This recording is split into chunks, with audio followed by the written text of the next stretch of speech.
Ouais, allô? Ouais, allô, gros, ça va? Bah écoute, ouais, moi ça va, bah là j'allais partir pour aller faire un petit tour dans un parc. Non, mais tu sais, les parcs c'est fermé, hein, y a le coronavirus et tout, c'est chaud.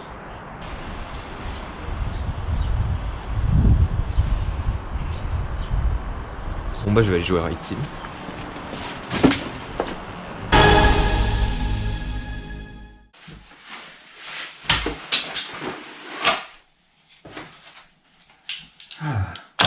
Bon, oui, ok, vous avez vu que j'ai pas la même tête que dans le trailer. Salut à tous, c'est Rockstar, aujourd'hui on se retrouve pour un nouveau concept, les Topicsters. Bon alors en gros c'est une contraction entre topic, stir. Bon, le nom est claqué, mais le concept est sympa. En gros c'est un peu le fourre-tout des sujets qui m'intéressent sur les parcs d'attractions qui m'ont plu. Et aujourd'hui on va parler du...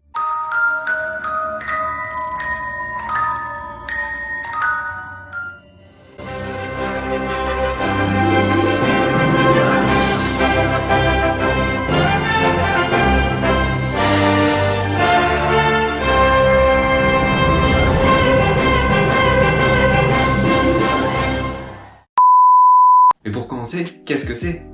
Eh ben je sais pas. Bon allez, ciao, c'est tout pour moi.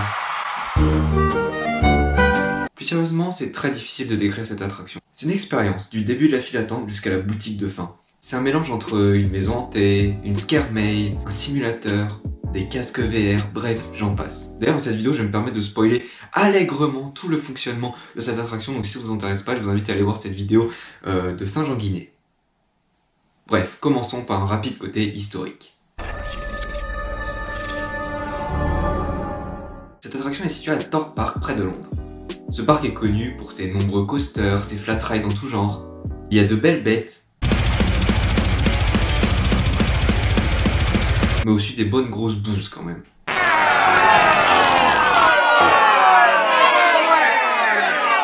Il manquait alors un seul type d'attraction à ce parc, un gros dark ride horrifique.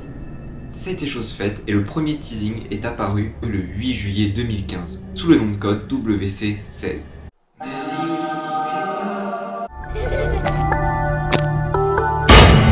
L'attraction a été designée par Merlin Magic Maker, putain, je suis en train de dire, en collaboration avec le célèbre mentaliste Darren Brown. This experience will take you on a 13-minute journey through fear. Et le système de simulateur, lui, a été créé par Simworks. Ça vous dit rien? Mais si vous savez, c'est ceux qui ont fait les simulateurs en intérieur au parc Spirou. Non, mais je vous assure, c'est de la qualité. D'autres entreprises ont collaboré, notamment ceux qui font les petits trains à Disneyland, mais aussi Intamin pour le track. Pour l'ouverture, de nombreux problèmes ont eu lieu. Elle était annoncée pour le 6 mai 2016. Résultat, l'attraction va ouvrir le 8 juillet. Et même avec l'ouverture, l'attraction va connaître de nombreux soucis techniques. L'attraction, au total, a coûté 13 millions de livres. Ça fait cher le train fantôme. Et en plus, d'après les premiers avis, c'était vraiment pas assez immersif. C'était flippant, mais pas assez. Mais en même temps, qui aurait peur de ça?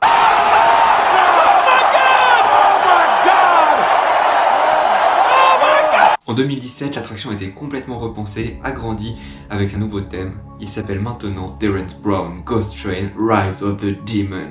Avec un nom pareil, ça doit faire vraiment peur. iRockstar présente iRockstar Ghost Train. Bad monsters who scare people in a crazy abandoned hospital in the middle of a really scary forest in Walligator.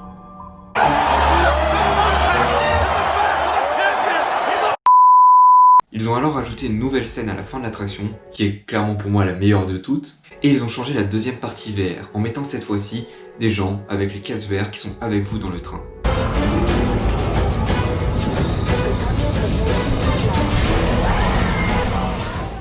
Et ils ont aussi retiré la partie avec des acteurs pour la remplacer par une petite scare maze parce que c'est elle qui posait beaucoup de problèmes techniques à l'attraction. Et c'est cette nouvelle version que j'ai pu tester. Mais alors, en quoi consiste cette expérience? Alors là, je vais spoiler les plus grandes étapes de l'attraction. Donc si tu veux découvrir tout par toi-même, ben, je vais te demander de t'en aller. Mais après, tu peux quand même liker et t'abonner. Oh, allez, fais-le. Fais-le maintenant. Vas-y, je te regarde. T'attends quoi? Non, mais j'ai pas que ça à faire en fait, genre... Là, vas-y. C'est bon? Je peux parler? On commence par la file d'attente extérieure. Un joli parc bœuf avec un beau décor et les murs qui sont parsemés de pas mal d'affiches très sympas. Le bâtiment extérieur est très chouette. On passe même dans une salle pour faire des photos un peu comme au Futuroscope, sauf que là j'ai pas bien compris le principe. Et on arrive enfin dans le pré-show. On y retrouve un décor avec un petit tableau, une petite chaise où apparaît Terrence Brown au milieu de nulle part. En gros, il nous fait un petit speech sur qu'est-ce que la peur pour nous mettre dans l'ambiance. Bon, dans cette salle, le procédé est assez simple vu qu'il s'agit d'un fantôme de Pepper. C'est un principe qui est beaucoup utilisé à Disneyland, notamment dans la Tour de la Terreur ou dans Phantom Manor. Je vous montre des petites images.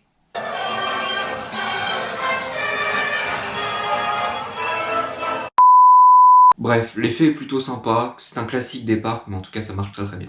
Ensuite, on traverse plusieurs couloirs avant d'arriver enfin devant la bête. C'est un train de l'époque victorienne, un peu dans le style du Poudlard Express. Il se tient devant nous, attaché avec des chaînes, et il flotte dans le vide. Bon, évidemment, c'est pas aussi impressionnant que le teasing. Off the ground with iron chains. This is a world first. Mais avec Merlin, on commence à avoir l'habitude. Dans les pubs. If you go down to the woods today. Dans la vie.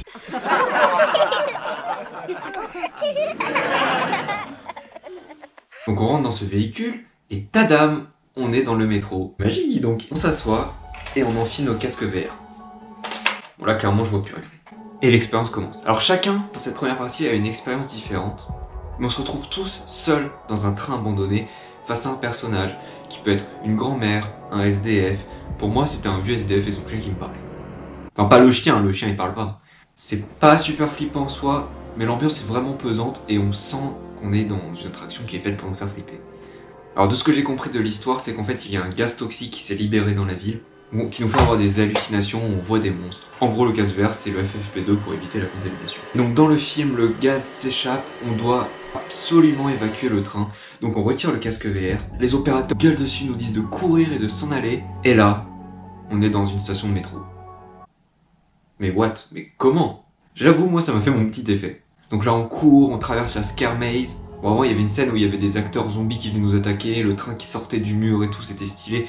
Mais là c'est juste un petit labyrinthe en fait. Circulez, y a rien à voir, allez on y va. On retourne dans une autre station de métro de l'autre côté pour reprendre un autre train. Voici, il y a un nouveau film.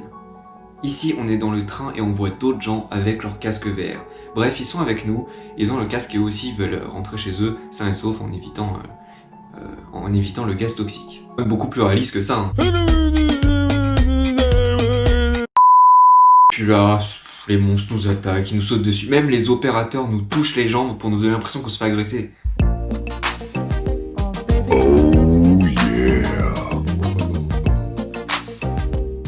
C'est un peu amusant. Moi j'ai trouvé ça amusant et même parfois flippant. J'ai sursauté 2-3 fois.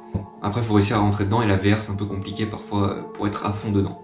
Bref, l'attraction se termine, on finit dans les entrailles de l'enfer. En plus le train tombe, on sent le train tomber, c'est fou.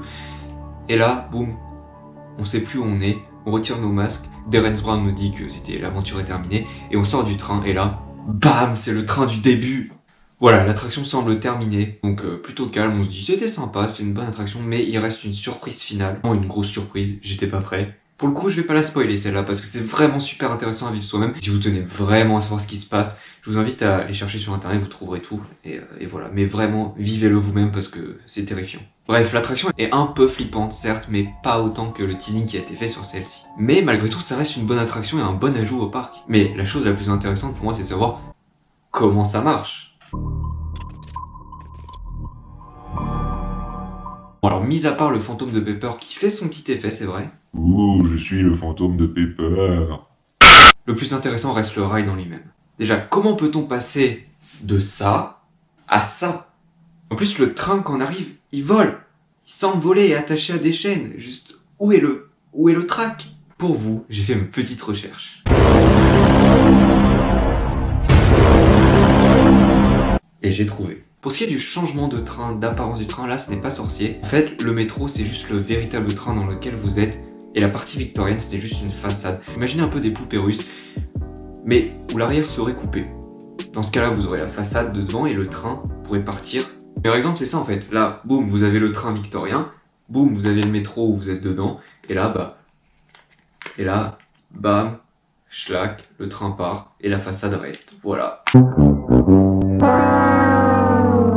Mais alors, où est le track qui permet de retirer cette partie du train? Et ben en fait, il est caché par des miroirs un peu partout dans la salle qui donnent vraiment l'impression que le train vole. Comme je vous ai dit, l'effet n'est pas super impressionnant, mais en tout cas, ça mérite d'être là. Et donc, comment ça marche?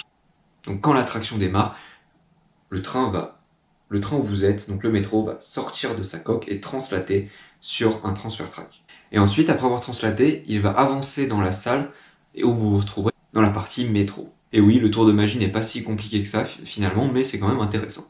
Bref, vous sortez, vous faites la Scare Maze et vous avez l'impression que vous allez dans une autre gare, sauf qu'en fait, pendant que vous êtes en train de faire la Scare Maze, le train va translater de l'autre partie, en fait. Et vous aurez l'impression de prendre un autre train, mais en fait, vous serez dans le même. Mais j'avais bien remarqué ça quand même quand je me suis assis sur une place déjà chaude. Vous savez, cette sensation qui vous met vraiment mal à l'aise? Ah. Ouh, purée, il y avait quelqu'un avant moi! Bref, ensuite vous re-rentrez dans le train, là pareil, ça translate pour aller dans la partie transfert. Et pendant cette partie transfert, vous allez arriver dans une zone avec un rail qui va monter et descendre pour vous donner l'impression que le train tombe. Et ensuite, tout simplement, vous allez revenir à l'endroit d'avant. Voilà. On voit quand même mieux grâce à l'animation que je vous ai montrée. Mais voilà, je trouvais ça super intéressant comme principe. Et enfin, pour la surprise finale avec la boutique, tout ça à la fin, bah, vous allez comprendre très bien tout seul, c'est pas sorcier. Bref, pour conclure, le Dance Brand Ghost Train a été une attraction vraiment unique, une expérience vraiment intéressante à faire que moi j'ai adoré faire. Et là, c'est vraiment une attraction qui manquait à Thorpe Park, qui n'avait pas de dark ride conséquent.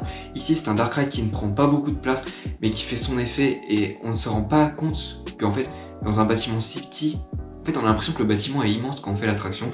Pourtant, le bâtiment est tout petit. Bref, ça ne va pas vous terroriser, mais ça va plutôt vous amuser, vous allez passer un bon moment.